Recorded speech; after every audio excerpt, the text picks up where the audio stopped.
Hello, welcome to my vlog. Sa mga kabataan din ha nga hindi pa kayo kabalo mo lungag ug paunsaon paglungag. Ani ay pinakasayon, pinakadali kay mao ni ang gitun-an sa akong mga anak ni nani nako. Oh, kaduha na nga nako kakislan ug gihuwad na pod.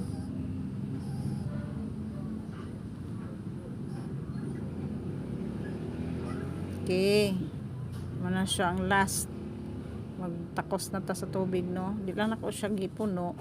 Kaya naman gunay tubig kay may diha sa nabilin nga kuan. Wala siya nga. Dira po nako siya punon. Siya i-balance. Okay, itakang na nato na sa kuan. Sa rice cooker ang pinakasayon. Oh, mo na resulta. Okay, maayo kayong pagkaluto. Dili siya